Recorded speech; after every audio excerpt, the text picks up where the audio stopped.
Abu Obeida, the spokesman for Hamas's armed wing, has been killed in an airstrike in Gaza City, Israel has said. Israel's Defense Minister Israel Katz congratulated the Israel Defense Forces, IDF, and Israel's security agency Shin Bet for the flawless execution in a post on X. He gave no detail on the time or location of the operation, but the IDF earlier said its aircraft attacked a key terrorist in the Al Rimel neighborhood on Saturday, prompting reports in Israeli media that Obeida had been the target. Hamas has not confirmed his death. The Palestinian armed group earlier said dozens of civilians were killed and injured in Israeli strikes on a residential building in the district. Hamas spokesman Abu Obeida killed in Gaza, Israel says. 2 hours ago. Yaroslav Lukiv, BBC News. Share. Save. Getty Images. Abu Obeida speaks behind a number of microphones with logos of world media while wearing a scarf over his face, flanked by 2 Hamas fighters. Getty Images. Abu Obeida, pictured in 2019, often delivered long diatribes against Israel, always masked in a Palestinian scarf. Abu Obeida, the spokesman for Hamas's armed wing, has been killed in an airstrike in Gaza City, Israel has said. Israel's Defense Minister Israel Katz congratulated the Israel Defense Forces, IDF, and Israel's security agency Shin Bet for the flawless execution in a post on X. He gave no detail on the time or location of the operation, but the IDF earlier said its aircraft attacked a key terrorist in the Al Rimel neighborhood on Saturday, prompting reports in Israeli media that Obeida had been the target. Hamas has not confirmed his death. The Palestinian armed group earlier said dozens of civilians were killed and injured in Israeli strikes on a residential building in the district. Katz warned on Sunday that many more of Obeida's criminal partners would be targeted with the intensification of the campaign in Gaza, a reference to a recently approved Israeli plan to seize control of Gaza City. Separately, the IDF and Shin Bet offered more details about Saturday's strikes that targeted the Hamas spokesman. They said in a joint statement that the operation had been made possible due to prior intelligence gathered by Shin Bet and the IDF's intelligence directorate that had identified his hiding place.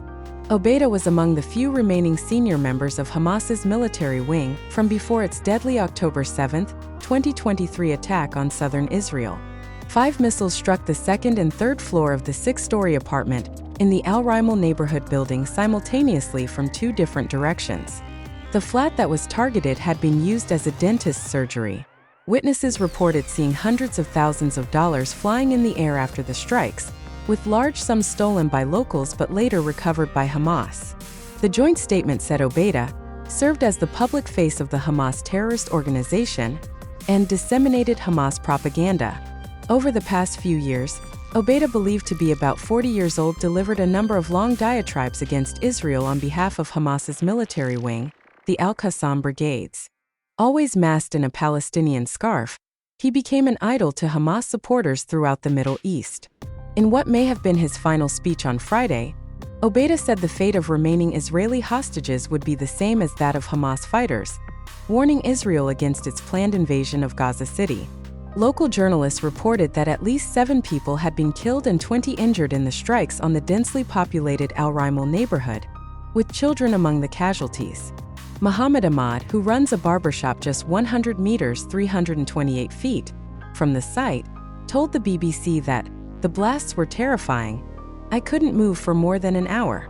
He added, "I can't believe I'm still alive. I saw injured children with blood covering their faces, and people were running in every direction as if the world had ended." Footage verified by the BBC of the aftermath of the strikes shows terrified residents fleeing into the streets. Blood can be seen flowing from a body covered by fabric, while an injured child is carried away by a man.